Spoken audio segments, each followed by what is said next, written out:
sleeping stories.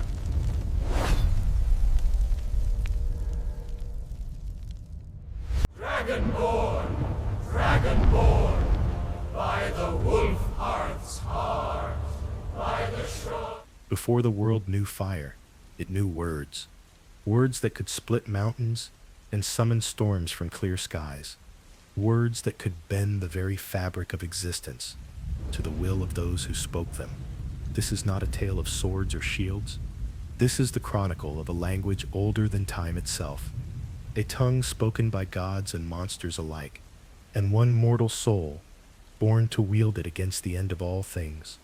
High in the frozen peaks of Skyrim, where the wind cuts like a blade, and the snow never melts, there stand ruins, crumbling temples built by hands, long turned to dust, walls carved with symbols that seem to writhe when you look away. These are not mere decorations. They are warnings. They are promises. They are the last desperate whispers of a civilization that watched the sky turn black with wings. The ancient Nords, who built these sacred places, understood something the modern world has forgotten, that some truths are too dangerous to speak aloud, that some prophecies must be hidden in stone and silence, that destiny does not announce itself with trumpets and fanfare, but with a whisper in the dark, a whisper that says your time has come. In the depths of these ruins, beneath layers of ice and centuries of neglect, there exists a word carved deeper than all the others. Dovahkiin. It appears again and again, on every wall, and every pillar, and every archway that still stands against the weight of ages. The word means Dragonborn, but to call it merely a word is to call the ocean merely water. It is a concept, a curse, a blessing wrapped in scales and fire. Long before the empire rose, long before the Jarls claimed their holds, long before men even understood what it meant to be free, there was an age when dragons ruled the skies as gods. They spoke, and reality listened. They commanded, and the world obeyed. Mortals were cattle playthings, slaves who built monuments to their winged masters and died by the thousands to satisfy draconic whims. But in that age of darkness and submission, something changed. The gods looked down upon the suffering of mankind and made a choice. They would create a weapon, not a weapon of steel or sorcery, but something far more dangerous. A mortal born with the soul of a dragon, someone who could speak the language of creation itself, someone who could stand against the tyranny of wings and fangs and prove that even gods could bleed. This was the first Dragonborn, and with that single act of divine intervention, the world would never be the same. The prophecy was carved into stone, written in the dragon tongue, so that none could misunderstand its meaning. When misrule takes its place at the 8 corners of the world, when the brass tower walks and time is reshaped, when the thrice blessed fail and the red tower trembles, when the dragonborn ruler loses his throne and the white tower falls, when the snow tower lies, sundered kingless bleeding, the World-Eater wakes, and the wheel turns upon the last Dragonborn. For centuries, scholars debated what these words meant. They argued over every phrase, every symbol, every possible interpretation. But the Nords who lived in the shadow of the throat of the world knew better than to question. They simply waited. They built their temples. They trained their warriors. They passed down stories from father to son and mother to daughter. Stories of the day when dragons would return, when the sky would burn, when one soul marked by destiny would either save the world or watch it devour itself. That day is coming. The signs have been building like storm clouds on the horizon. The empire crumbles from within. The towers of prophecy fall one by one.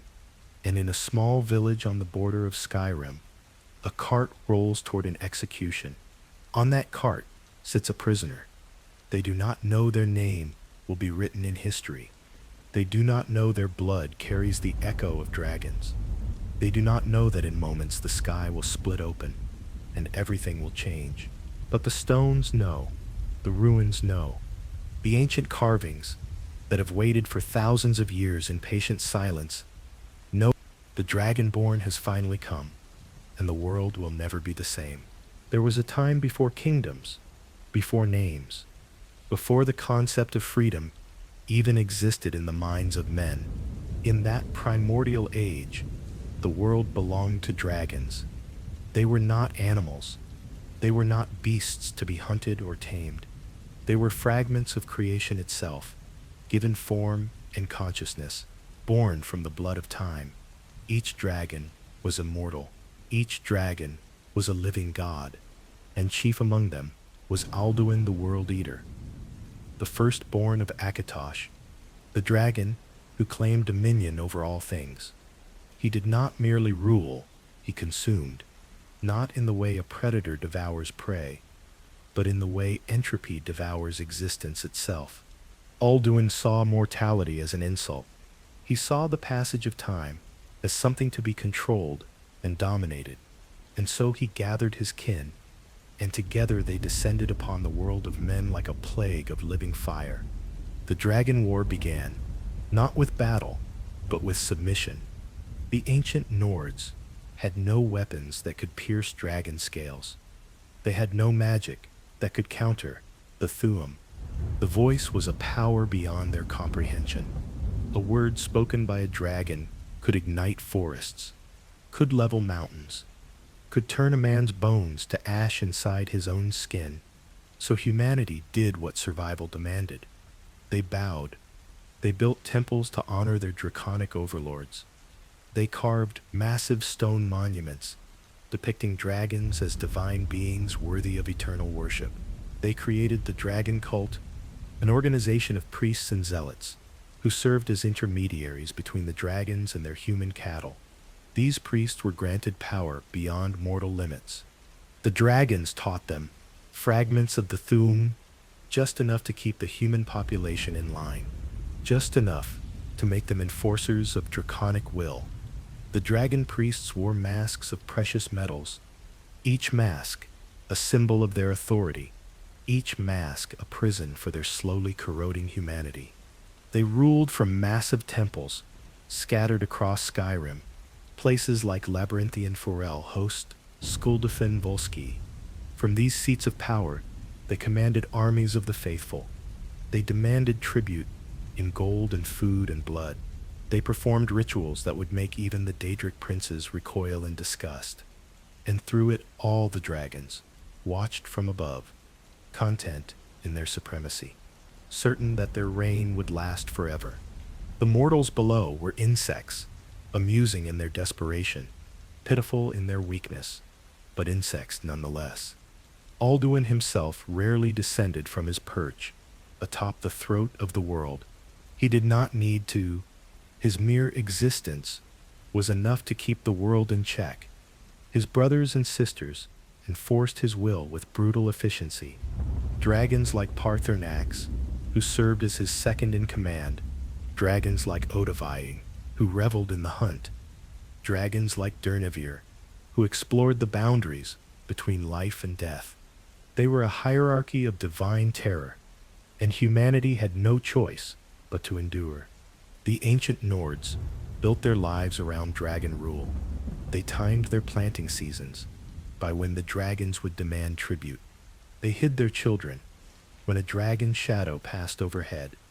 They learned to keep their eyes down and their voices silent, because to draw the attention of a dragon was to invite death, or worse, to be chosen as a sacrifice, to be dragged to the summit of some frozen peak and offered to Alduin himself.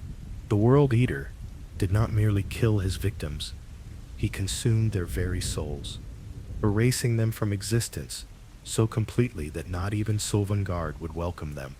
This was the reality of the Merithic era, an age measured not in years but in the length of draconic patience, an age where hope was a dangerous luxury, where rebellion was unthinkable, where the very concept of freedom seemed like a fever dream. But in the darkness beneath the dragon temples, in the hidden valleys where the cult could not reach, in the hearts of those who still remembered what it meant to stand upright, something began to stir, a resistance, a spark, a desperate, foolish, beautiful idea that perhaps gods could bleed. After all, in the beginning, there was only one Miraak. The name itself has been scrubbed from most histories, erased by those who feared what it represented. But in the shadows of Apocrypha, in the realm of Hermaeus Mora, the memory remains. Miraak was the first human to be born with the soul of a dragon, the first to speak the Thu'um, without years of meditation and training, the first to look a dragon in the eye and see not a god, but an equal. He was a dragon priest, one of the most powerful servants of the dragon cult. He wore his mask with pride and ruled his temple with an iron fist. But something inside him was different. When he absorbed the soul of a fallen dragon, he did not merely gain power. He gained understanding. He realized that he was not meant to serve. He was meant to rule. Miraak saw the truth, that the dragons had hidden from humanity, that the Thu'um was not a gift bestowed by divine grace, but a fundamental force of nature, that any being with a dragon soul could wield it, that he could become more powerful than even Alduin himself. So he turned. He betrayed the dragons. He used his power to start a rebellion. He convinced other dragon priests to join his cause. And for a brief shining moment, it seemed like humanity might actually win. But the Daedric prince Hermaeus Mora had been watching. The keeper of forbidden knowledge saw potential in Miraak, saw a mind hungry for power and willing to sacrifice anything to obtain it. Mora offered Miraak ultimate power, knowledge beyond mortal comprehension, secrets that would make him invincible. And Miraak in his arrogance accepted. He vanished from the mortal world, pulled into Apocrypha, where he would remain trapped for thousands of years. His rebellion collapsed without his leadership. The dragons crushed the resistance with savage efficiency, and the world forgot that the first Dragonborn had ever existed. But the seed had been planted. The gods had seen what Miraak proved, that a mortal with a dragon soul could challenge the divine order, that the Dragonborn was not just a weapon, but a force of cosmic balance. And so, Akatosh, the dragon god of time, made his decision. He would continue to create Dragonborn. Not many, not an army, but a select few scattered across the ages, each one born at a moment when the world needed them most. The next Dragonborn to rise to prominence would be Remen Serodil, a warrior king who united all of Tamriel under one banner. He drove back the Akaviri invasion, not with armies alone, but with the power of his voice. The enemy forces knelt before him, recognizing the dragon soul within, and pledged themselves to his service as the Dragon Guard, an order sworn to protect the Dragonborn emperor. Reman built an empire. He established dynasties. He proved that the Dragonborn were not just warriors, but leaders, figures around whom entire civilizations could be built. After Rimmon came the Septim line, Tiber Septim, Talos, the man who would become a god. He conquered all of Tamriel through a combination of military genius, political cunning, and the overwhelming power of the Thu'um. Stories say he could shout down castle walls, that his voice alone could break enemy morale, that he once used the Thu'um to reshape the very geography of Serodil. When he died, he did not fade into obscurity. He ascended. He became one of the 9 divines, proof that a Dragonborn could transcend mortality itself. His descendants ruled the empire for centuries, each one carrying the dragon blood, each one maintaining the tradition. The Amulet of Kings, worn by every emperor, was more than a symbol. It was a literal connection to Akatosh, a covenant that as long as a Dragonborn sat on the throne, the barriers between Oblivion and Mundus would hold. But all dynasties end. The last of the Septim line was Martin Septim, a priest who never wanted the throne, who discovered his heritage only when the world was ending. When Mehrunes, Thu'um the Daedric Prince of Destruction, tried to merge Oblivion with Tamriel, Martin made the ultimate sacrifice. He shattered the Amulet of Kings. He became the avatar of Akatosh himself.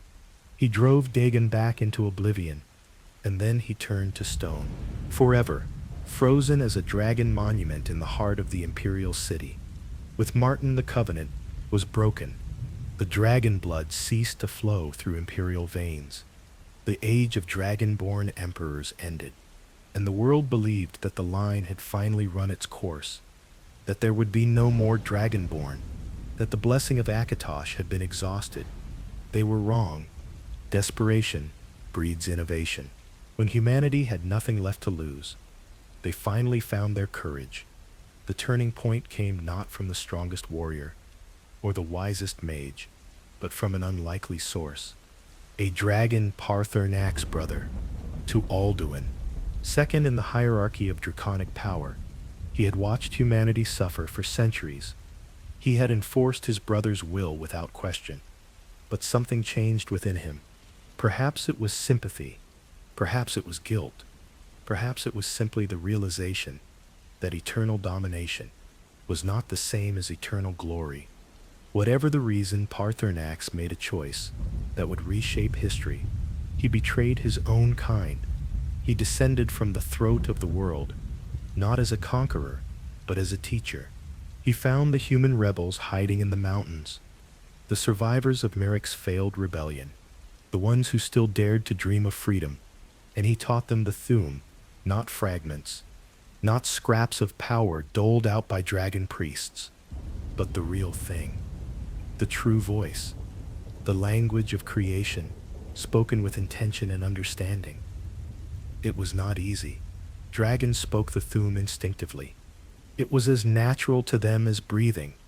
But humans had to learn each word through meditation, through understanding not just the sound, but the meaning behind it, through feeling the concept in their very soul. Paarthurnax was patient.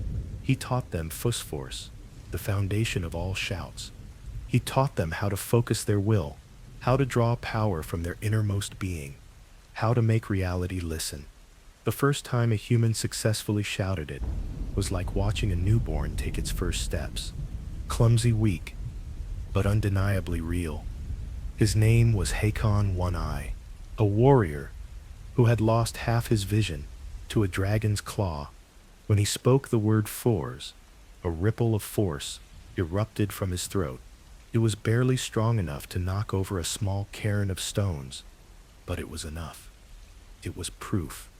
Humanity could fight back. Sakon was joined by Gormlaith Goldenhilt, a shield maiden whose entire family had been slaughtered by the dragon cult. She learned the Thu'um with a fury that impressed even Paarthurnax. And then came Feldur the Old, a mage who understood that words and magic were not so different, that both required will and focus, and absolute conviction. Together these three became the leaders of the rebellion. They trained others. They built an army, not of soldiers, but of tongues, warriors who could speak and be heard by the world itself. The dragons noticed. At first they were amused. The idea that mortals could wield the Thu'um seemed like a child playing with a sword, cute, harmless, destined to end in their own injury. But amusement turned to concern when the first dragon fell. It was a younger drake, overconfident, lazy. It descended on a human settlement, expecting easy prey. Instead, it was met by a dozen voices, shouting in unison. The dragon was torn from the sky, its wings shredded by force itself. It crashed into the mountainside, and before it could recover, the humans were upon it. They killed it with axes and spears. And then something happened that no one expected. The dragon's body began to burn. Its flesh peeled away in streams of light. Its bones crumbled to ash, and its very essence flowed into the humans who had struck the killing blow. Not all of them, just one. A warrior who suddenly understood things he had never been taught, who could speak words he had never learned, who felt power coursing through him like lightning through stone. He was not Dragonborn, but he had absorbed a fragment of dragon's soul, and in that moment, the dragons realized their mistake. They had created their own executioners. The war escalated. Dragons descended in groups. They burned entire valleys. They collapsed mountain passes. They killed thousands. But for every 100 humans who died, one dragon fell, and each fallen dragon made the humans stronger. Alduin himself finally took notice. He rallied his most powerful kin. He led assaults that blackened the sky. He spoke shouts that reshaped the landscape. But even the World-Eater could not be everywhere at once. The war raged for decades. Neither side could claim total victory. The dragons were immortal but not infinite. The humans were numerous but fragile. It became clear that the conflict would either end in mutual annihilation or something else. The humans knew they could not kill Alduin. He was too powerful, too ancient, too tied to the fundamental nature of reality itself. So they devised a different plan. They sought out an Elder Scroll, objects of immense power that existed outside of normal time. The scrolls were not meant to be used by mortals. Reading one could drive you mad, could blind you, could erase you from existence. But Feldir, the Old, understood the risk. He understood that some victories require sacrifice. Atop the throat of the world, where the barrier between Mundus and Aetherius was thinnest, the three heroes confronted Alduin. The battle was legendary. The mountain itself shook. Glaciers calved into the valleys below. The sky split with dragonfire and human defiance. Hakon and Gormlaith fought with blade and voice. They kept Alduin's attention. They wounded him. Not enough to kill, but enough to weaken. And in that moment of vulnerability, Feldir unleashed the Elder Scroll. Time itself bent. Reality fractured. And Alduin was ripped from the present, cast forward into the distant future, not killed, not defeated, but removed. The Dragon War ended not with victory, but with postponement. The remaining dragons scattered. Some fled to remote corners of the world. Some made pacts with the humans. Some simply went to sleep in ancient barrows, hoping to wait out the age of man. The dragon cult collapsed. The priests were hunted down and executed. Their temples were sealed, their masks buried, and humanity finally stood upright, free broken, but free. Paarthurnax retreated to the summit of the throat of the world. He founded the Greybeards, an order dedicated to the way of the voice, a philosophy that the Thu'um should be used for meditation and worship, not for war. The three heroes were celebrated as legends, their names carved into every hall, their deeds sung by every bard, but they knew the truth. They had not won. They had simply bought time, and somewhere in the distant future, Alduin would return. The prophecy would complete itself, and the world would need a new hero, a last Dragonborn, to finish what they had started. The centuries that followed the Dragon War were marked by a strange amnesia. Dragons became bedtime stories, told to frighten children. The Thu'um became a forbidden art, practiced only by the most devoted monks, who locked themselves away in frozen monasteries. The world moved on, as if the age of wings and fire had been nothing more than a collective nightmare. The Nords built new kingdoms on the bones of the old. They crowned jarls and established holds and created systems of government that had nothing to do with draconic overlords. They told themselves they had conquered their past through strength and courage, but the truth was simpler and more tragic. They had simply forgotten.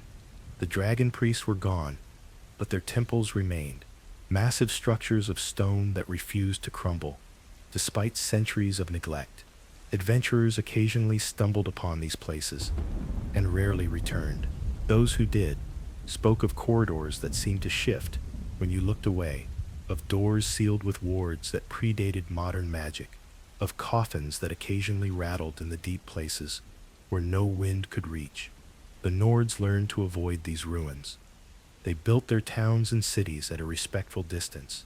They marked the locations on maps with warnings and let the snow and ice slowly consume what humanity no longer dared to explore. The Dragonborn bloodline continued, but its meaning changed. What had once been a divine blessing, capable of challenging gods, became a political tool. The dragon blood flowed through the veins of emperors, who never learned to shout, who never absorbed a dragon soul, who wore the amulet of kings as a symbol of legitimacy rather than a connection to Akatosh himself. The Septim dynasty ruled for centuries, and for the most part, they ruled well. They maintained the empire. They kept the peace between provinces. They upheld the covenant that separated Mundus from oblivion. But they were rulers first, and Dragonborn second. The weight of prophecy became background noise to the more immediate concerns of taxation and succession and border disputes. Tiber Septim had been different. His legend grew so large that it eclipsed every Dragonborn who came before him. They said he could breathe fire, that his voice could level fortifications, that he had used an ancient Dwemer weapon to reshape the jungles of Cyrodiil into temperate grasslands. Whether these stories were true or exaggerated did not matter. What mattered was that Tiber Septim had become Talos, a man who ascended to godhood, a Dragonborn who proved that mortality was negotiable. His worship spread across Tamriel. Shrines were built in his honor. Prayers were offered in his name. And the empire he founded carried his legacy forward through blood and tradition. But even the greatest dynasties are mortal. The Septim line thinned with each generation. Weak emperors followed strong ones.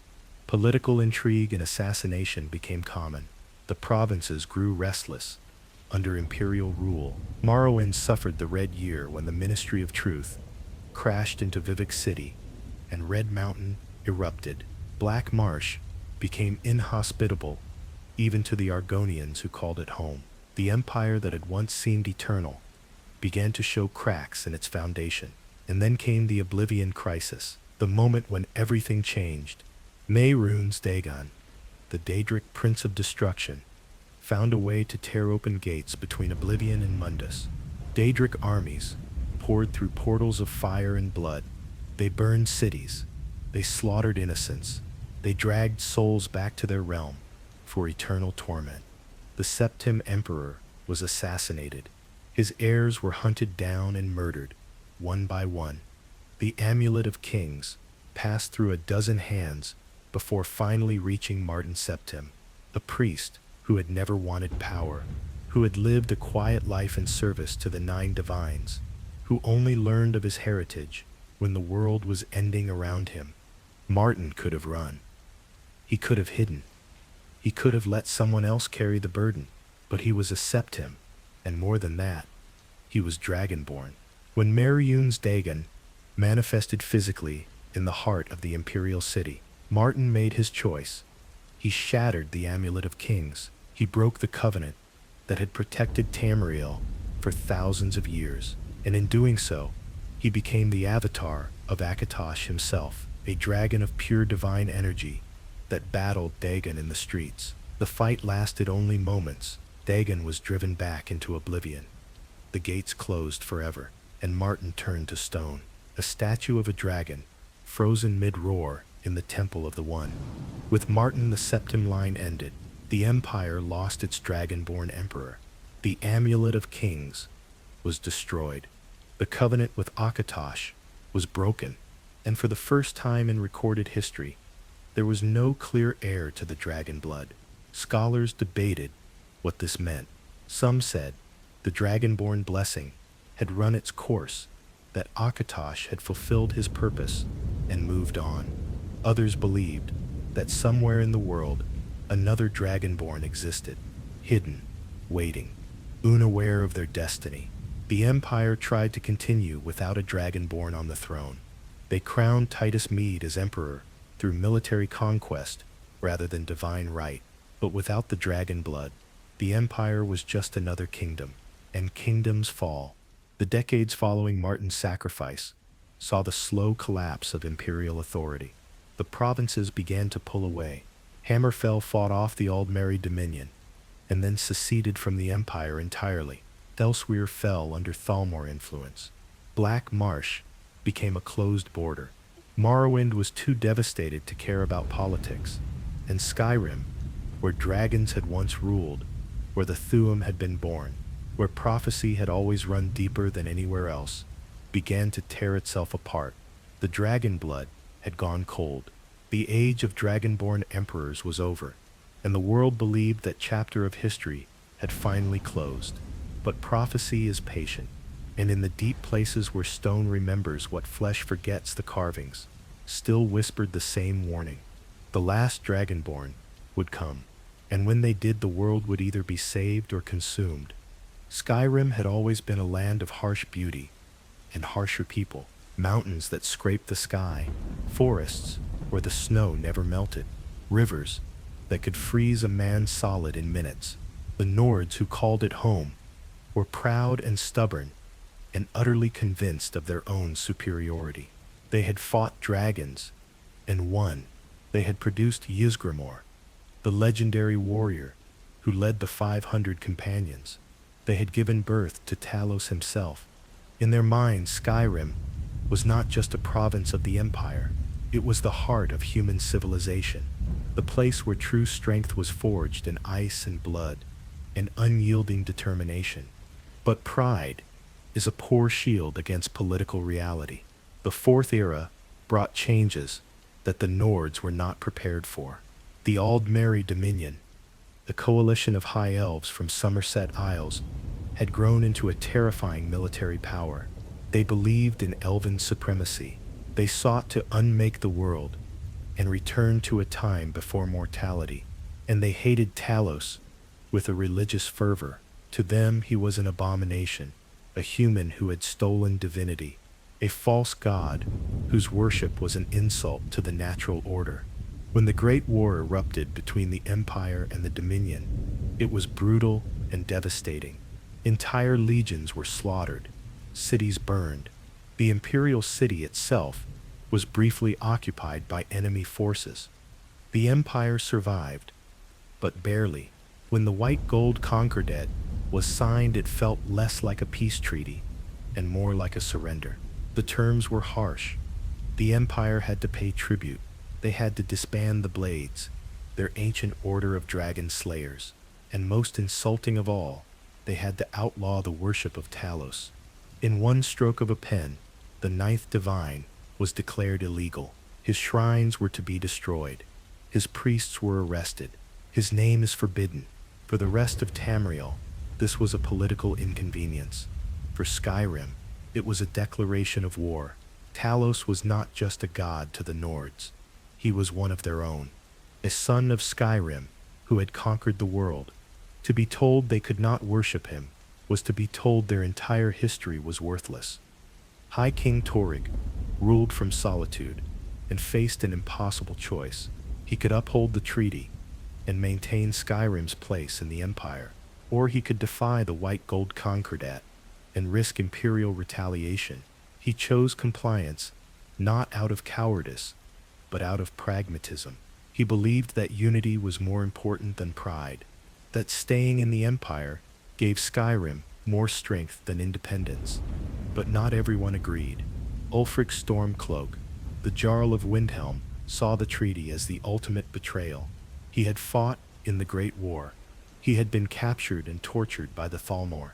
He had escaped and returned home to find his homeland forced to abandon their greatest hero.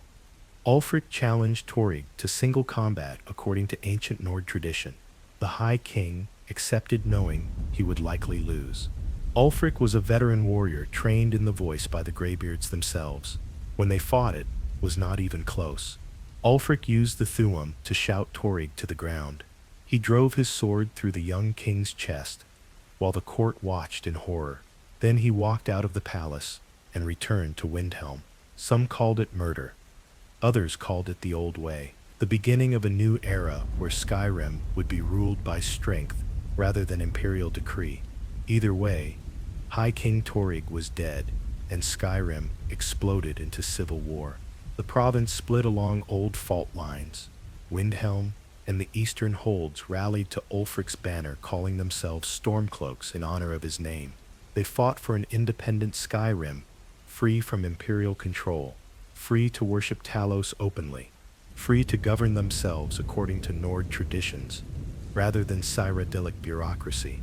On the other side, Solitude and the Western Holds remained loyal to the Empire, not because they loved the White Gold Concordat, but because they believed fracturing would only make them weaker. Without imperial support, the Aldmeri Dominion would eventually sweep through and conquer everything. Both sides believed they were fighting for Skyrim's survival. Both sides were convinced the other would destroy everything they held dear. The fighting was brutal and deeply personal. Brother fought brother. Families were torn apart by political allegiance. Towns changed hands multiple times, leaving burned homes and fresh graves in the wake of each battle. The Jarls, who ruled the Nine Holds, were forced to choose sides.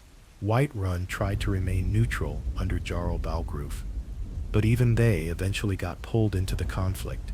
Riften under Maven Blackbriar played both sides for profit. Markarth dealt with its own problems, as the forsworn natives who had been displaced generations ago launched attacks from the surrounding mountains. Winterhold was isolated and broken after the Great Collapse, barely had enough people left to care who won, and through it, all the Thalmor watched with barely concealed satisfaction.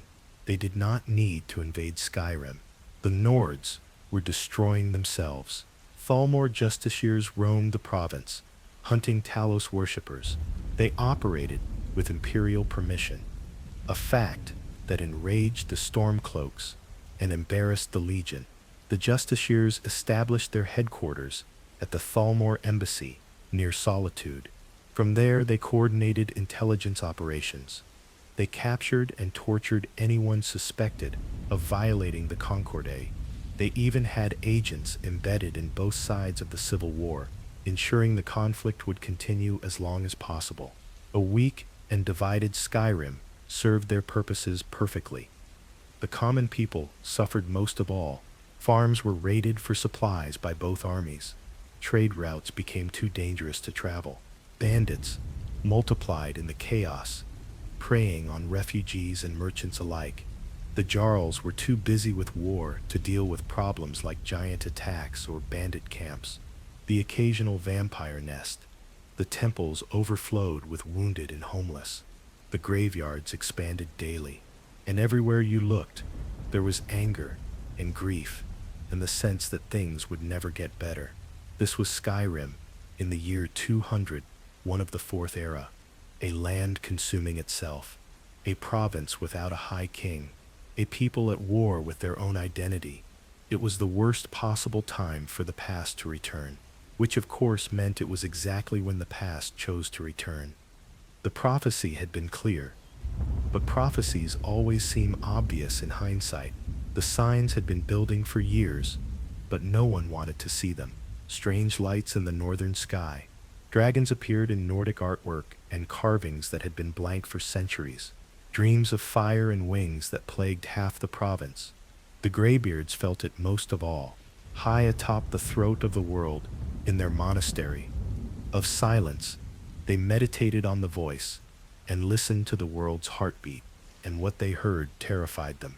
Something was coming, something vast and ancient and hungry, something that had been away for so long the world had forgotten to fear it. On the mountain peak, where reality was thin and time moved strangely, there was a place the Nords called the Time Wound. It was not visible to normal eyes, but those sensitive to magic could feel it, a scar in the fabric of existence, where an elder scroll had been used thousands of years ago, where 3 heroes had performed the impossible and ripped a dragon out of the present. The wound had never healed. It could not heal. It existed outside of normal causality. And now, after millennia of patient waiting, it was beginning to tear open, not slowly, not gradually, but with the sudden violent force of a dam finally breaking under impossible pressure. Alduin returned without warning and without mercy. One moment, the time wound was a dormant scar. The next it erupted in a flash of light that could be seen from Solitude to Riften. The sky split open, storm clouds gathered from nowhere. Thunder rolled across mountains that had been clear moments before, and from the wound came a roar that made every dragon carving in every ruin across Skyrim simultaneously begin to glow. It was not a sound meant for mortal ears. It was the Thu'um in its purest, most primal form. It was the voice of the World-Eater, announcing that his exile had ended, that the age of man had lasted long enough, that the time of reckoning had finally come. Alduin was massive beyond reason. His scales were black as the void between stars. His eyes burned with malevolent intelligence. His wings, when spread, could cast entire valleys into shadow. He was not simply large, he was wrong. He did not fit properly into reality. Looking at him too long made your eyes water, and your mind ache, as if your brain was trying to reject what it was seeing. This was not a creature. This was a force of nature given consciousness. This was entropy, an apocalypse wrapped in flesh. This was the dragon who had ruled the world when the world was young, and he had returned to finish what he started. His first act was to descend on the nearest settlement. The town of Helgen sat at the southern border of Skyrim, a small fortified town, known mostly as a trade stop and occasional imperial garrison. It was utterly unprepared for what happened next. Alduin did not circle. He did not hesitate. He simply attacked with the fury of something that had been imprisoned for 4,000 years. His Thu'um tore through the town's defenses. Like parchment, buildings exploded into splinters. The walls that had stood for centuries crumbled to rubble. Fire consumed everything flammable, and then continued burning things that should not burn.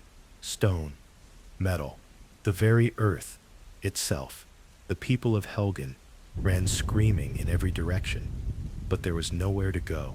Alduin's fire was not normal dragon fire. It was the literal erasure of existence. Those caught in its direct path did not burn to death. They simply ceased to be. Their bodies vanished, their souls consumed, removed from reality, so completely that not even their ghosts remained to haunt the ruins. The Imperial soldiers stationed there tried to fight back. They fired arrows that bounced harmlessly off scale. They formed shield walls that Alduin shattered with a single beat of his wings. They died bravely and uselessly, because you cannot fight the end of the world with courage alone. But Alduin was not simply destroying for destruction's sake. He was testing his strength, confirming that he was still the apex predator, still the World-Eater. He spoke in the dragon tongue, and his words rippled across Skyrim like an earthquake. He called his children to the dragons who had died in the Dragon War, to those who had been killed by the ancient Nord heroes and buried in sacred mounds across the province. He called them back from death itself, and they answered. All across Skyrim, the dragon burial mounds began to crack open. These were places the Nords had marked with standing stones, places they avoided out of superstition, places where the bones of ancient dragons had rested for thousands of years, growing cold and inert. Now those bones began to glow. The earth trembled, the standing stones shattered, and from the graves came light and sound, and the overwhelming smell of ozone. Dragon souls that had lingered in the bones were rekindled, flesh reformed around ancient skeletons, wings unfurled, eyes opened, and the dragons rose once more. They were not as powerful as they had been in the Merithic era. Death had diminished them, but they were still dragons, still immortal, still capable of speech that could reshape reality. And they were angry.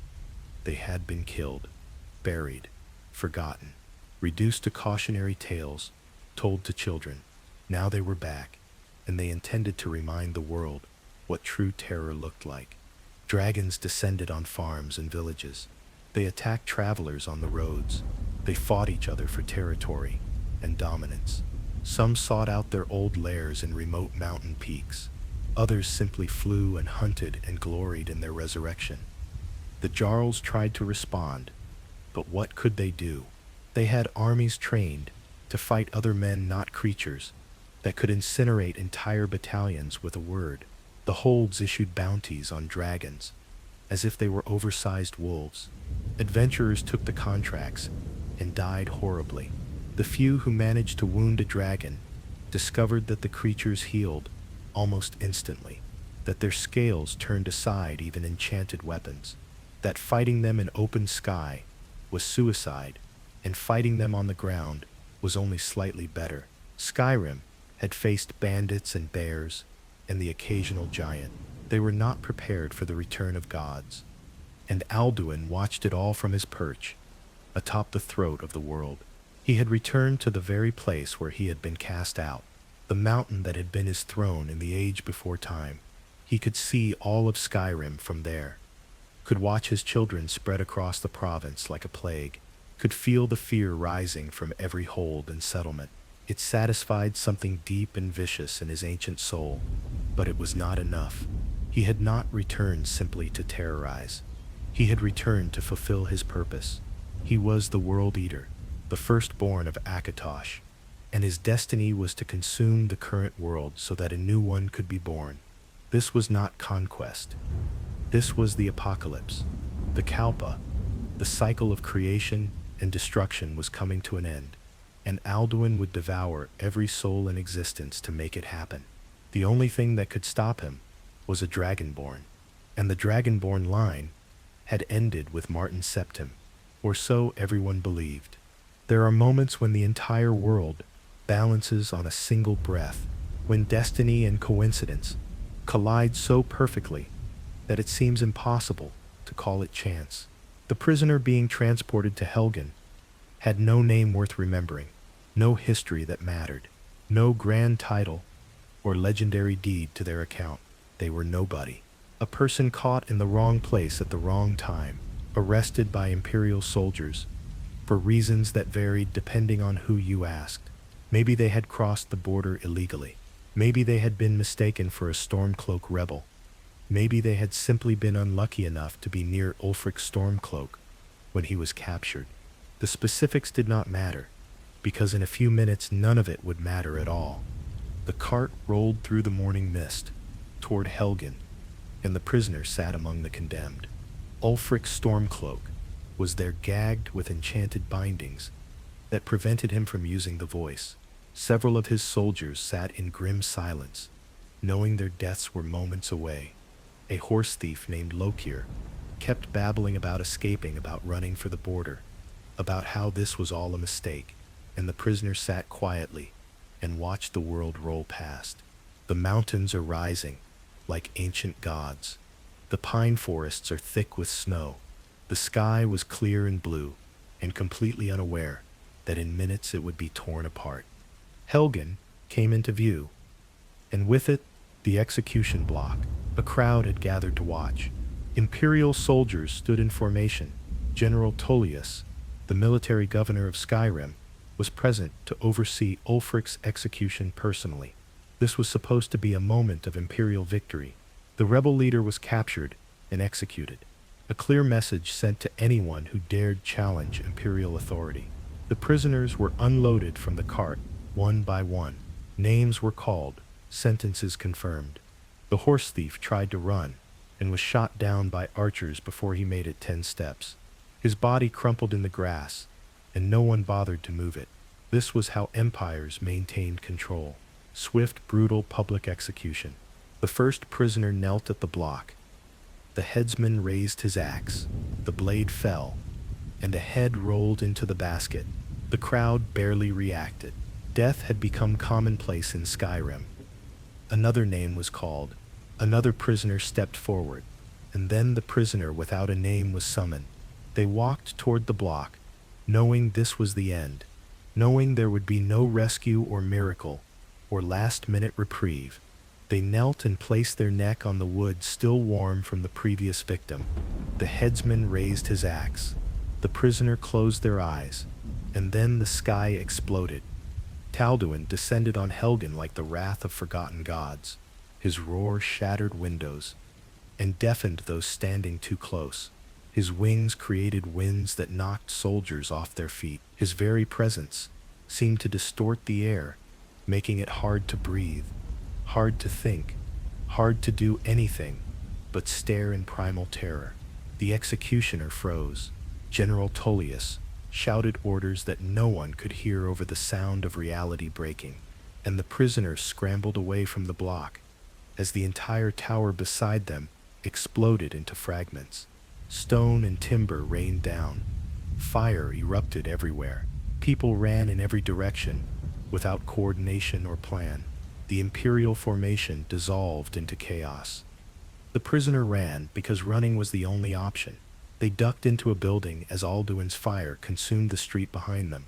They found themselves face to face with Ulfric's Stormcloak and several of his men who had also taken shelter.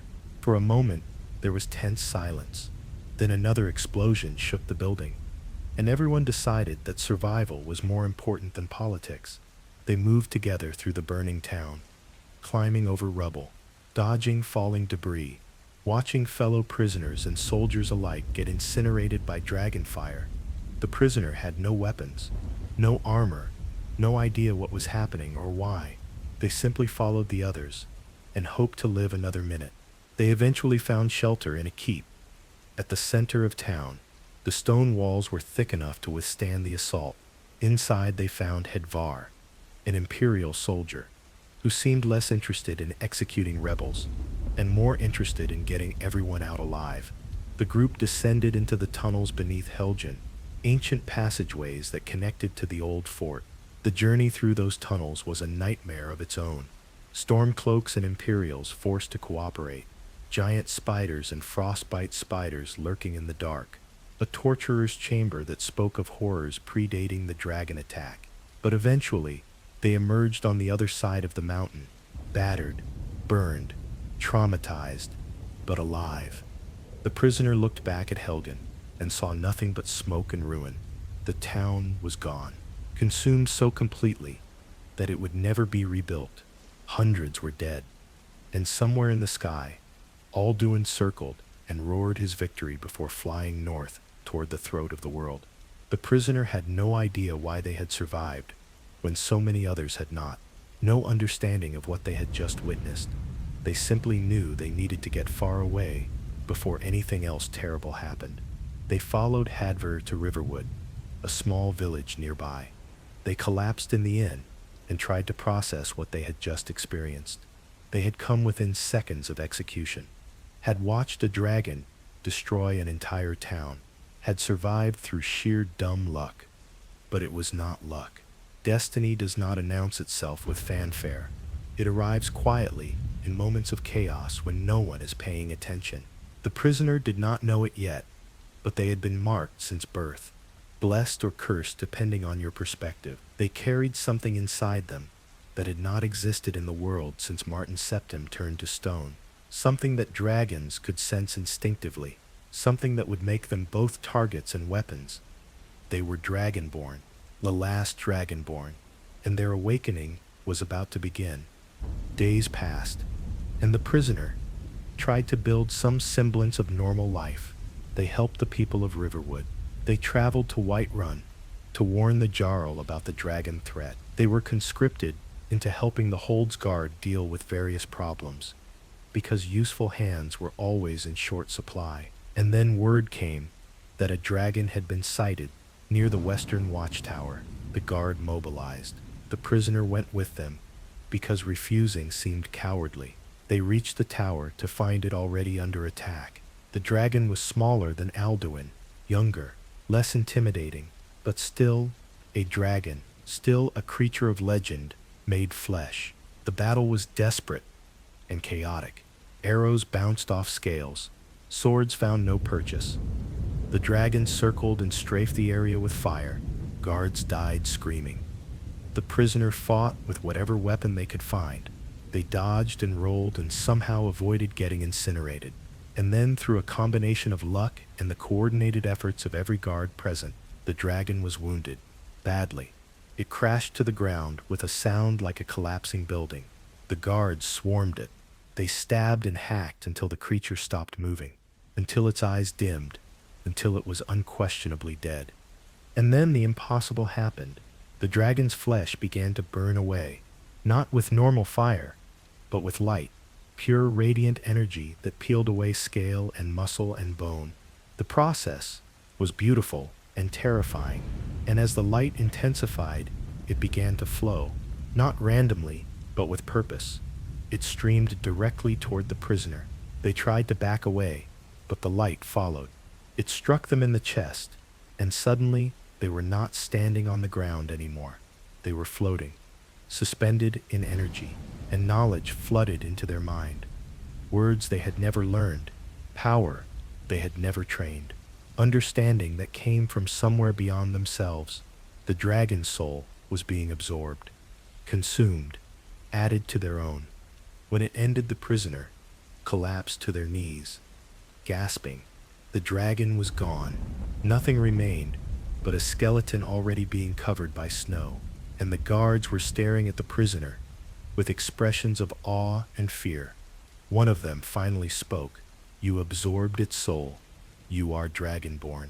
The words hung in the air like an accusation, like a revelation, like a prophecy finally fulfilled.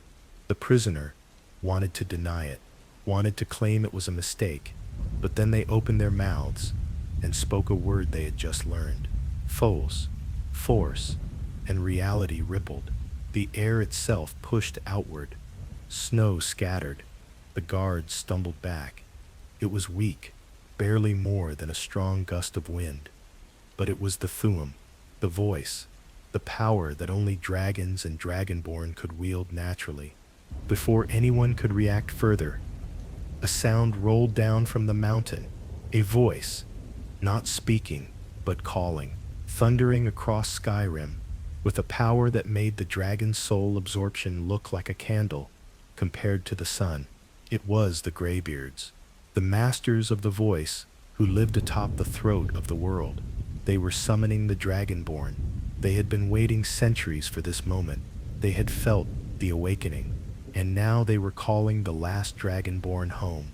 The prisoner looked up at the mountain, at the peak where the monastery stood, at the place where their destiny was apparently waiting. They had spent their whole life being nobody, and now, in the span of a few days, they had survived execution, witnessed the return of dragons, and discovered they were something out of legend. The weight of it was crushing, but there was no going back. The world had changed, and they had changed with it. The Last Dragonborn had awakened, and nothing would ever be the same. The journey to High Hrothgar was not simply a climb, it was a pilgrimage. 7,000 steps were carved into the mountainside centuries ago by monks who believed that the path itself was a form of meditation. Each step was meant to bring you closer to enlightenment, to strip away the mundane concerns of the world below, and prepare your spirit for the wisdom above. For most pilgrims, it took days. Many turned back before reaching the summit. The cold was merciless. The wind could knock you off the narrow path, and the higher you climbed, the thinner the air became, until each breath felt like swallowing ice. But the Dragonborn made the journey because refusing was unthinkable. The Greybeards had called, and when the masters of the voice summoned, you did not ignore it. High Hrothgar sat near the peak of the throat of the world, a monastery built from massive stone blocks that seemed to grow out of the mountain itself. No mortar held it together, just perfectly fitted stones that had withstood 10,000 winters without cracking. The doors were enormous and etched with dragon carvings that seemed to watch as the Dragonborn approached. Inside the monastery was eerily quiet, not the silence of an empty building, but the deliberate silence of those who had taken vows. The Greybeards had sworn to speak only when necessary, to use their voices only in worship and teaching, because they understood something the rest of the world had forgotten, that words have power, that careless speech can reshape reality, that the voice was not a toy, but a responsibility. 4 graybeards awaited the Dragonborn in the main hall. They were ancient, skin weathered by wind and time, eyes that had seen empires rise and fall. They moved slowly but with absolute purpose. Their leader was named Arngeir, and he alone spoke regularly, because his voice was the weakest. The others, Bori and Wulfgar and Einarth, communicated through gestures and the occasional whispered word. Arngeir greeted the Dragonborn with respect, but also caution. He explained that the voice was a gift from Akatosh, but also a weapon, that Dragonborn throughout history had used their power for conquest and domination, that the Greybeards followed the way of the voice, the philosophy that the Thu'um should be used for meditation and worship rather than violence. The Dragonborn listened, but uncertainty gnawed at them. They had not asked for this power, had not volunteered to be part of some ancient prophecy. They simply wanted to survive, to understand what was happening, to find some way to make sense of a world that had become unrecognizable. Arngeir seemed to understand their confusion. He began to teach, not with lectures, but with experience. He showed the Dragonborn how to focus their will, how to draw power from deep within, how to shape breath into words that reality would obey. The other Greybeards tested the Dragonborn with challenges, shouting at them to see if they could withstand the force, demonstrating shouts that could disarm opponents, or speed movement, or throw enemies aside like leaves in a storm. The training was grueling, but illuminating. The Dragonborn learned that the Thu'um was not magic. Magic required study and practice, and often external components, spell tomes, or soul gems. The voice was different. It came from within, from understanding the fundamental nature of a concept, and speaking it with absolute conviction. When a dragon shouted fire, they were not creating flame. They were commanding the concept of fire to manifest. When the Dragonborn learned a new word of power, they had to meditate on it, had to understand its meaning on a deeper level than translation, had to feel it in their soul. Only then could they speak it with the authority required to make reality listen. Days turned into weeks. The Dragonborn grew stronger. They learned shouts that could call storms, that could become ethereal and pass through physical matter, that could slow time itself. Each new word was a revelation, each shout a glimpse into the fundamental structure of creation. But Arngeir grew increasingly troubled. The Dragonborn was progressing too quickly, learning in weeks what normal students took decades, and they were asking questions about fighting dragons, about stopping Alduin, about using the voice as a weapon. This went against everything the Greybeards believed. They had isolated themselves to avoid the temptations of power, and now they were training someone who might use that power to wage war. The tension came to a head when Arngeir revealed there was one more Greybeard, the greatest of them all, the one who had taught the ancient Nords to fight dragons, the one who had made the dragon war possible. His name was Paarthurnax, and he lived at the very summit of the throat of the world. Arngeir was reluctant to send the Dragonborn to him. He feared what Paarthurnax might teach, what path he might encourage, but the Dragonborn needed answers that the Greybeards could not provide. They needed to understand how to stop Alduin, and so despite Arngeir's misgivings, they made the final climb to the peak. The summit of the throat of the world was a place between earth and sky. The wind howled with voices that might have been real, or might have been imagination.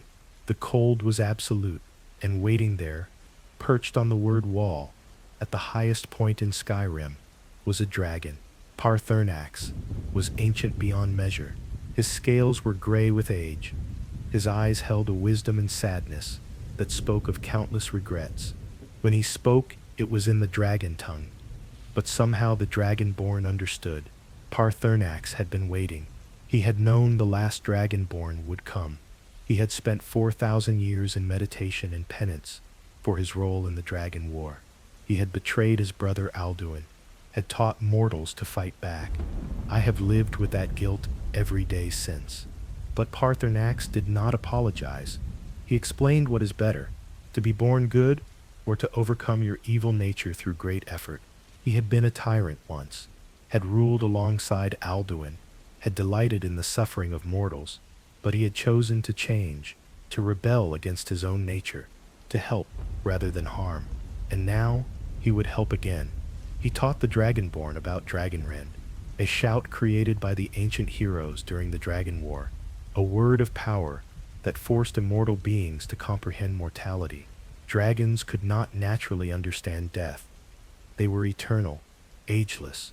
The concept of ending was alien to them. Dragonrend forced them to feel it, to experience the terror and helplessness of finite existence. It was the only weapon that could truly hurt Alduin. But learning Dragonrend required more than meditation. It required experiencing the memory of its creation. Paarthurnax explained that the Dragonborn would need an Elder Scroll, the same scroll that had been used to cast Alduin forward through time. The scroll contained the memory of that moment. By reading it, the Dragonborn could witness the past, could learn the shout directly from those who created it. It was dangerous.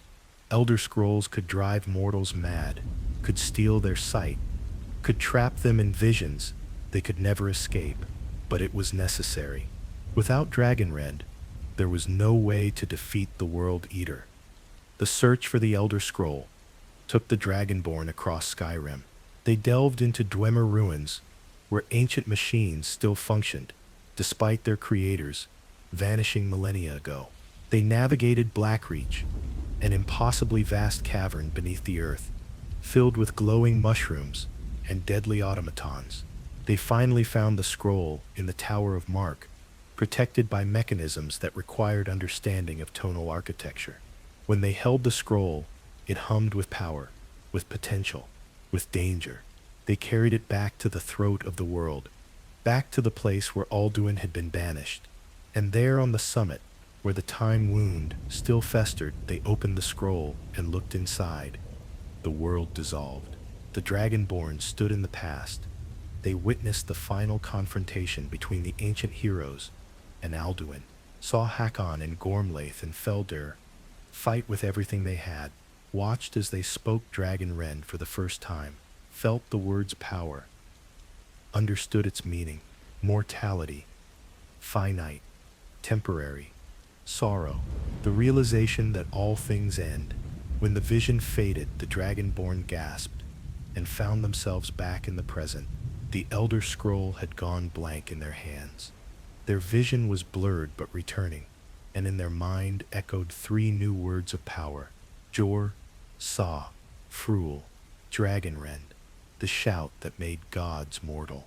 Paarthurnax warned them that Alduin would not be easily defeated, that even with Dragonrend, the battle would be nearly impossible. But the Dragonborn had come too far to turn back.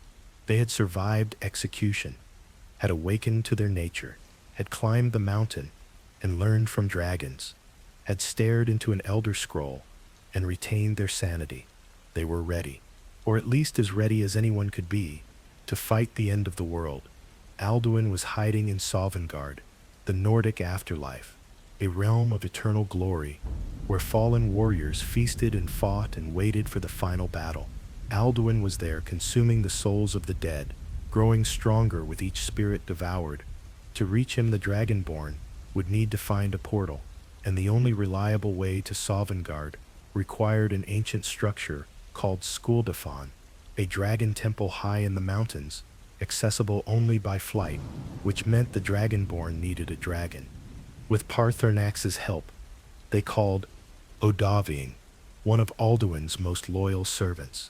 They trapped him using a massive snare in Dragon's Reach, the palace of Whiterun. Dovahkiin was furious at first, proud and defiant, but when he learned the Dragonborn intended to challenge Alduin, something changed. Dragons respected strength, and the Dragonborn had proven themselves strong. Dovahkiin agreed to carry them to Skyrim to give them a chance at the World-Eater, because even dragons were not sure they wanted the world to end. Even they had doubts about Alduin's purpose. And so the last Dragonborn climbed onto the back of a dragon and flew toward their destiny. Skyrim was a place of death, not the peaceful death of old age, but the violent death of conquest. The temple clung to the mountainside, like a wound that refused to heal. Dragon priests, who had been dead for thousands of years, still wandered its halls, their bodies long rotted away, but their spirits bound to enchanted masks and armor. Dragar, ancient Nord warriors, cursed to guard the temple for eternity, shambled through the darkness, and above it all dragons circled, Alduin's most loyal followers. They had been waiting. They knew someone would come eventually. They knew the Dragonborn would try to reach Sovngarde, and they intended to stop them. The battle through Skyrim was brutal. The Dragonborn fought through wave after wave of undead, dodged dragon fire on open courtyards, faced a dragon priest whose magic could level buildings, but they pressed forward because there was no other choice. At the heart of the temple stood a portal, a swirling vortex of energy that led to the afterlife. The Nords had built it centuries ago as a way to honor their greatest warriors, to give them passage to Sovngarde without the need for death. Now it would serve as the doorway to the final battle. The Dragonborn stepped through the portal, and reality shifted.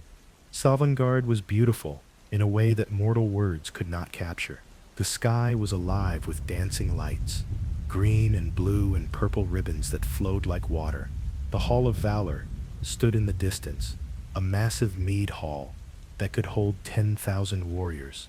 All around, heroes from across history wandered and talked and laughed.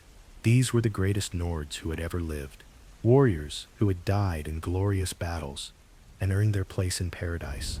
They should have been celebrating, should have been feasting, but instead they looked haunted, afraid, because Alduin was here. The World-Eater had invaded Sovngarde. He was consuming souls, devouring the honored dead, erasing them from existence so completely that not even the afterlife could hold them. The sky above was wrong. A thick mist hung over everything, not normal fog, but a tangible manifestation of Alduin's presence. It deadened the sound, made it hard to see more than a few feet ahead, and in that mist, souls screamed as they were consumed. The Dragonborn met the ancient heroes, Hakon, One Eye, Gormlaith Golden Hilt, Feldir the Old. They had been waiting in Sovngarde since their deaths, waiting for the moment when they would be needed again. They agreed to help the Dragonborn fight Alduin, 4 warriors against the end of the world. It should have been hopeless, but hope was all they had left. Together, they used a shout to clear the mist, to force Alduin into the open. And when the World-Eater appeared, it was even worse than the Dragonborn remembered. He was massive, overwhelming. His very presence made the ground tremble. His eyes burned with hatred and hunger. He had been thwarted once by mortals, cast forward through time like a criminal, forced to wait millennia for his return. And now these insects dared to challenge him again, in Sovngarde, in his own hunting ground. The arrogance was almost amusing. Almost. The battle began with a roar that shook the Hall of Valor. Alduin descended like a meteor. His fire consumed the ground where the Dragonborn had stood moments before. The ancient heroes spread out. They attacked from different angles, used the terrain to their advantage, kept Alduin distracted, and the Dragonborn waited for their moment. When Alduin turned to face Gormlaith, the Dragonborn shouted, Jor, Za, Frul, Dragonrend. The words hit Alduin like a physical force. For the first time in his existence, the World-Eater felt mortality, felt the terror of ending. I felt vulnerable. He crashed to the ground. His wings are useless, his immortality stripped away, and the heroes swarmed him. They struck with everything they had, swords forged in ancient fires, magic that had been perfected over centuries. And the Thu'um, voice against voice, power against power, Alduin fought back with desperate fury. He was wounded but not defeated. He had consumed countless souls, absorbed their power. He was still the firstborn of Akatosh, still a fragment of time itself, given form. He would not fall easily. The battle raged across Sovngarde, through the mist, around the Hall of Valor. The ground cracked beneath their feet. The sky itself seemed to tear, and slowly, impossibly, Alduin began to weaken. The Dragonborn hit him with Dragon Rend again, and again, each time forcing him to experience mortality, to feel small and finite and afraid. It was not just physical damage, it was an existential assault. Alduin's roars became weaker, his movements are slower, his fire is less intense. And then finally, after what felt like hours, the World-Eater fell. He crashed to the ground. His massive body was broken, his scales cracked and bleeding. He looked at the Dragonborn with something that might have been respect, or might have been hatred, and he spoke one final time. His words were in the dragon tongue, a language older than Tamriel itself. He did not beg, did not plead. He simply stated the truth, that his defeat was not an ending, but a delay, that the world would end eventually, that the Kalpa must turn, that everything dies, even gods, even worlds. And then his body began to dissolve, but not the way other dragons did. His flesh burned away, but his soul did not flow into the Dragonborn. It simply dissipated, scattered to the winds. Whether he was truly dead or merely banished again, no one could say. The ancient heroes were not certain. The Dragonborn did not know. All they knew was that Alduin was gone, and Sovngarde was safe. The warriors who had died and been consumed did not return. Those souls were gone forever. But those who remained were freed from fear. The mist lifted, the sky cleared, and the honored dead could finally rest. The ancient heroes thanked the Dragonborn. They called them the greatest warriors Skyrim had ever produced. They promised that songs would be sung of this day until the end of time, and then they returned to the Hall of Valor to feast and celebrate. The Dragonborn stood alone in Sovngarde, victorious, exhausted, and uncertain. They had saved the world, but at what cost, and what came next? The return from Sovngarde was quiet. No cheering crowds awaited the Dragonborn.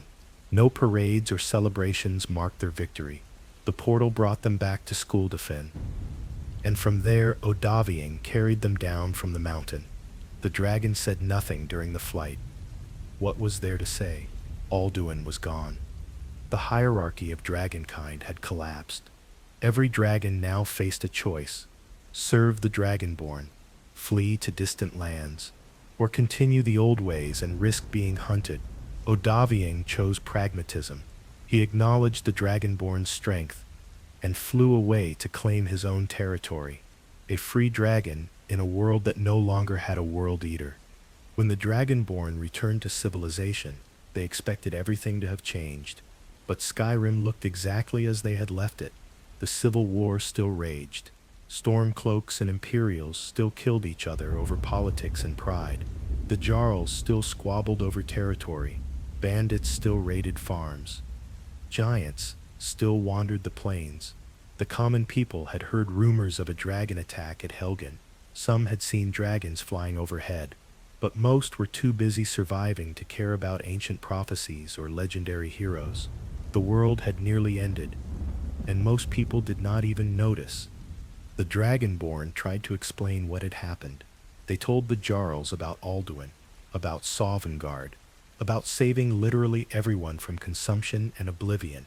Some believed them. Most did not. So few thanked them politely, and then immediately asked for help with some local problem. Bandits in a nearby cave, a giant threatening a farm, political favors that needed handling. The Dragonborn had saved the world, and their reward was more work, more expectations. More people are demanding their time and energy and power, because that was what heroes were for. to solve problems, to fight battles, to carry burdens that others could not. Dragons still roamed Skyrim. Without Alduin to command them, they became independent. Some retreated to remote mountain peaks and slept for decades. Some hunted for sport. Some were genuinely curious about this new age and wanted to understand the world that had changed so much in their absence.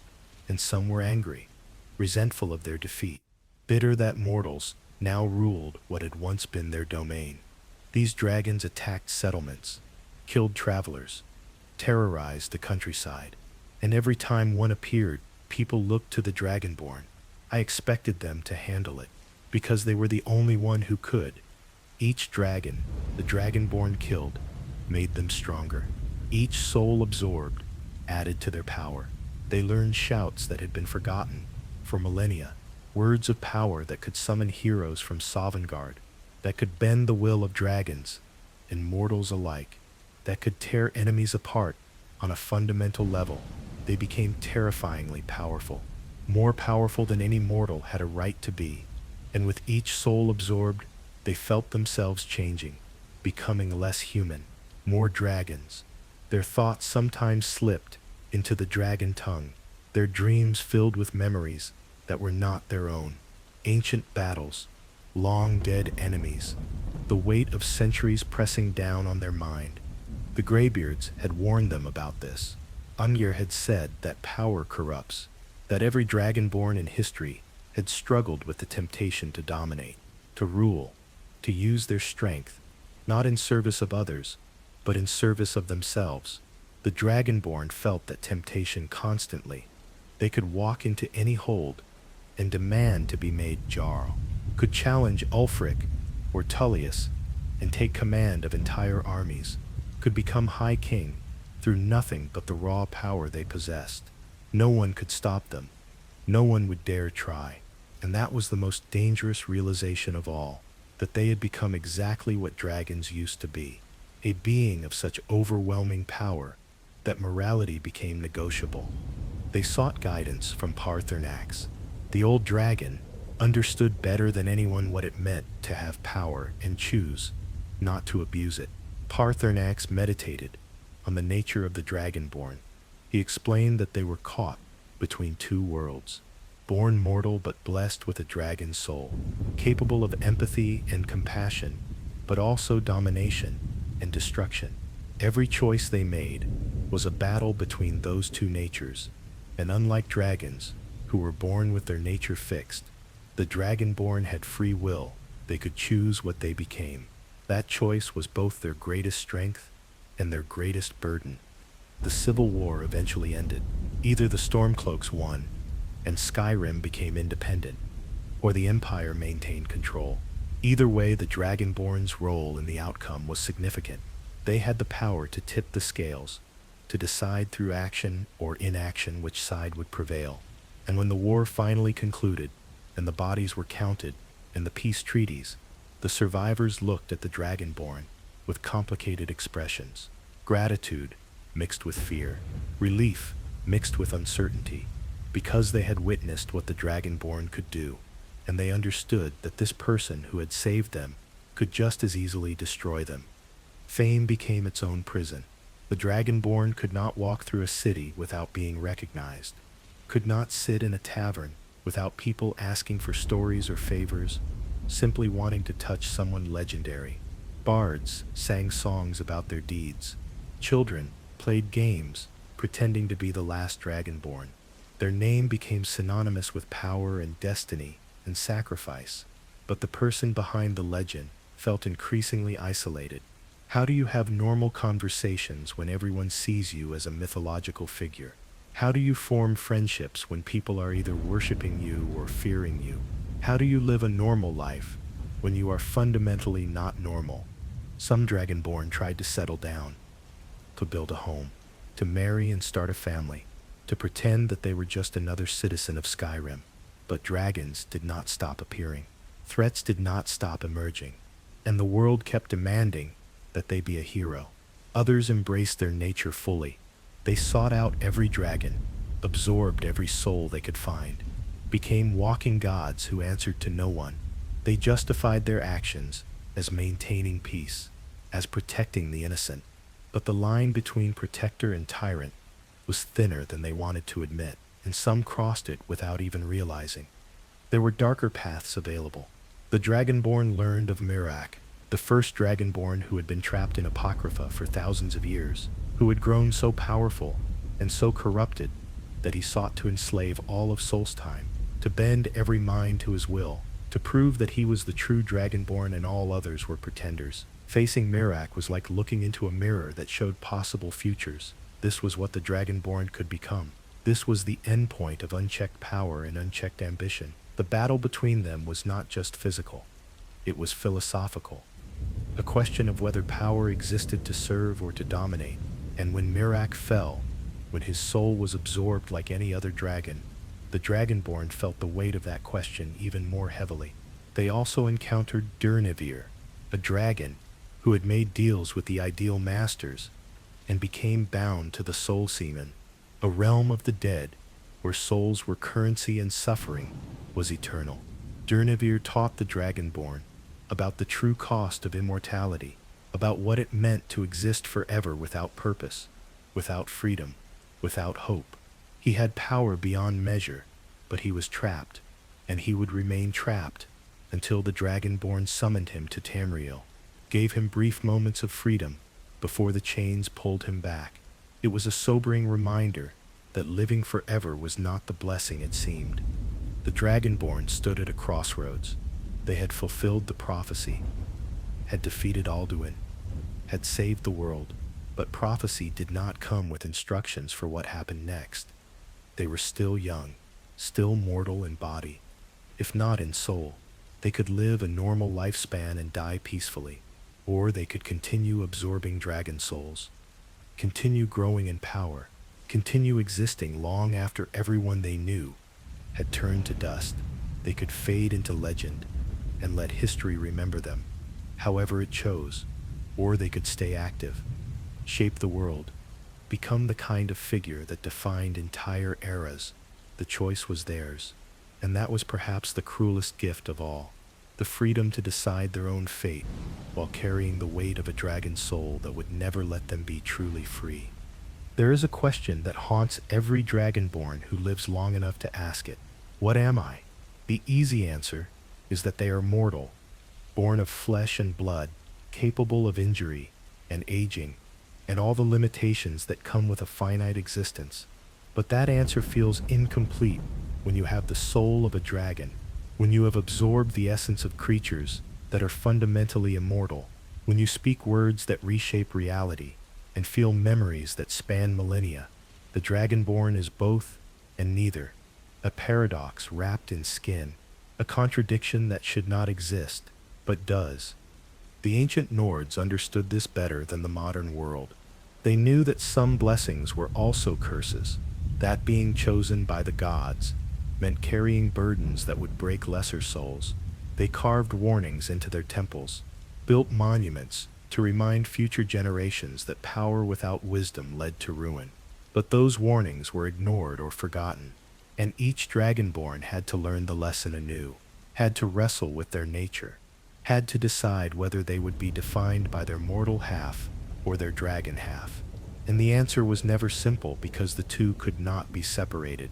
Dragons see the world differently than mortals. They think in terms of centuries rather than years. They value dominance and territory and legacy. They do not feel guilt the way humans do. Do not question their right to rule. Do not lose sleep over the weak who fall beneath them. A dragon's soul carries those instincts, those drives, and when that soul inhabits a mortal body, the result is internal war.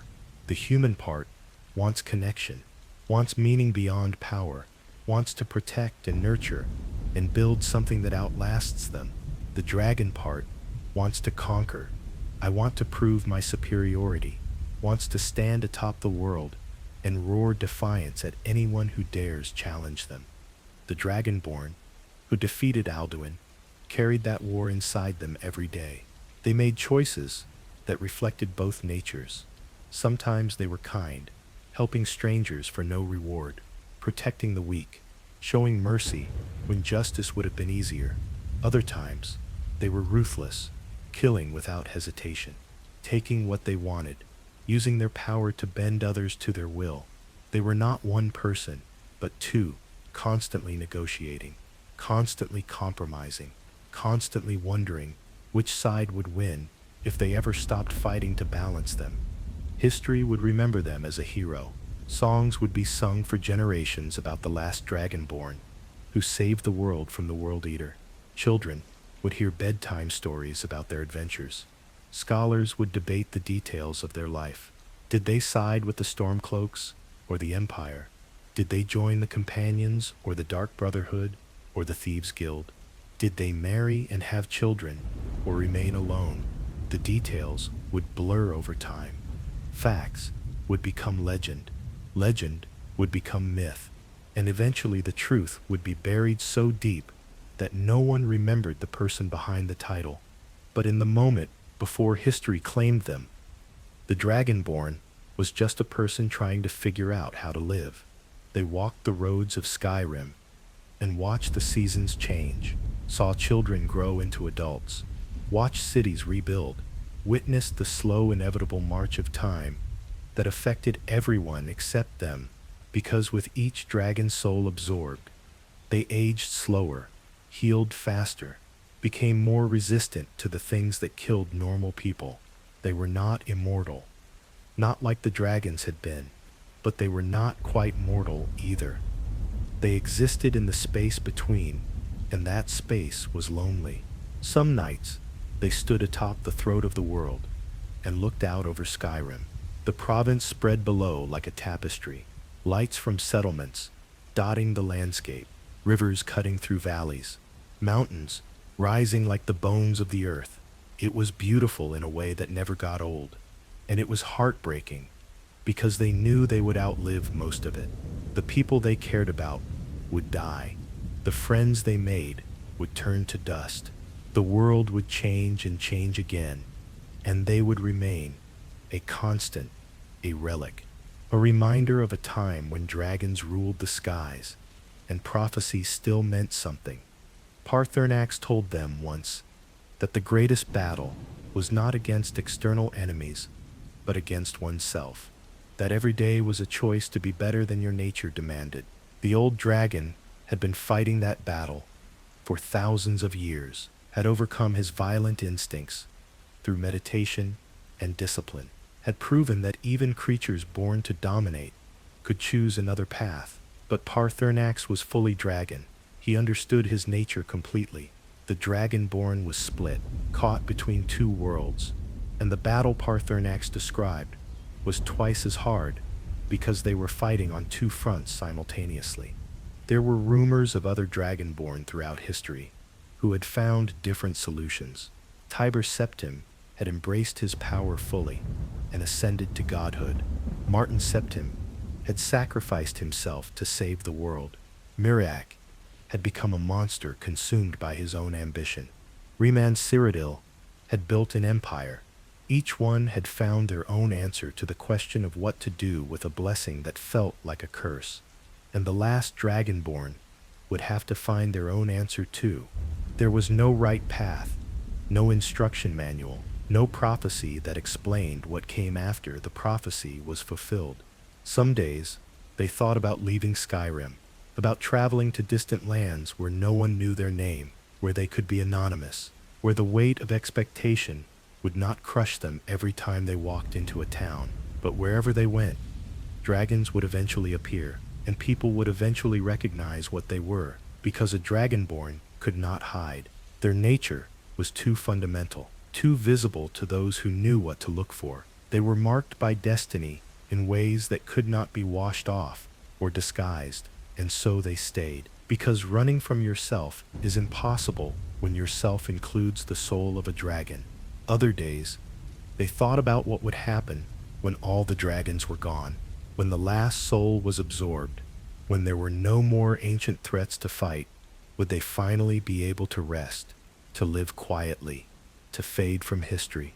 Or would new threats emerge, new prophecies demand fulfillment, new generations look to them for salvation? The cycle seemed endless, and the more they thought about it, the more they understood why the Greybeards had isolated themselves, why Paarthurnax meditated alone atop a frozen mountain. Power attracted attention, attention created obligation, and obligation was a chain that bound tighter than any prison. But there was also beauty in the burden. Moments when helping someone mattered, when their power made a difference, when they looked into the eyes of someone they had saved, and saw genuine gratitude rather than fear or worship. Those moments were rare, but they justified everything. They proved that being Dragonborn was not just about destruction and domination, that the blessing could be used to build rather than break, that mortality and divinity could coexist, if you worked hard enough to balance them. And in those moments, the Dragonborn felt something close to peace. The last Dragonborn walked forward into an uncertain future. They did not know if they would live 50 more years or 500, did not know if history would remember them fondly or curse their name, did not know if they would die peacefully or violently, or simply fade away when their purpose was complete. But they walked forward anyway, because that was what heroes did. They carried burdens no one else could carry. They made choices no one else wanted to make. They stood between the world and oblivion and said, "Not today, not on my watch, not while I still draw breath." And so the dragon blood runs eternal through veins that are both mortal and divine. The Thu'um echoes across mountains that will stand long after empires fall. The prophecy is fulfilled, but the story continues, because legends do not end when the battle is won. They linger, they transform, they become something greater than the person who lived them.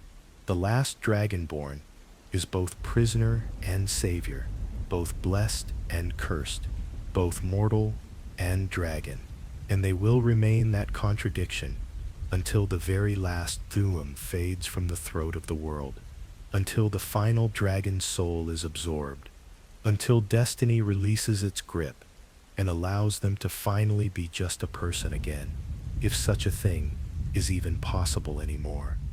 In Apocrypha, where forbidden knowledge writhes in endless black tentacles, there are books that speak of other truths, of timelines, where the Dragonborn chose differently, where they became tyrant or martyr, or god or monster.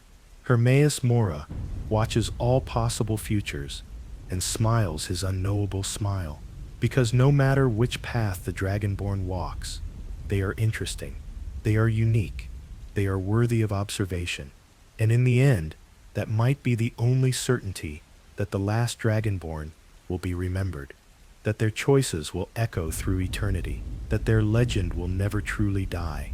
Even when they do, the fire dims to embers, the story reaches its end, though the echoes linger like smoke in cold air. You have walked beside the last Dragonborn from the executioner's block to the halls of legend. You have witnessed prophecy fulfilled and destinies claimed. You have heard the voice that shaped mountains and the silence that followed. This is the burden and the blessing of those who carry dragon souls, to be forever caught between two worlds, to wield power that could reshape nations while remaining achingly human, to save the world and receive no peace in return. The Dragonborn's tale is not one of simple heroism. It is a meditation on what we become when we are given more power than any person should possess. It is a question with no easy answer. The dragons still circle distant peaks. The Thu'um still whispers in ancient ruins. And somewhere, the last Dragonborn continues their journey. What they become is written not in prophecy, but in choice, in the thousand small decisions between mercy and domination, between isolation and connection, between embracing the dragon or holding tight to their humanity. The story you have heard tonight is history, but the story they are living is still being written. You have been listening to Loreforge, where legends breathe and prophecies unfold in shadow and light, where every tale carries weight, where history becomes myth, and myth becomes truth. The dragon fires have burned, the souls have been weighed, the mountain stands eternal.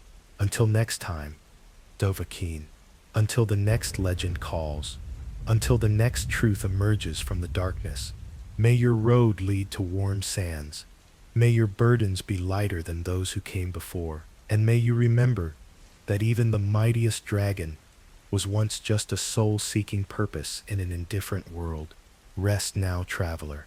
The tale is told, the embers fade, and in the silence between heartbeats the world remembers what it means to be saved.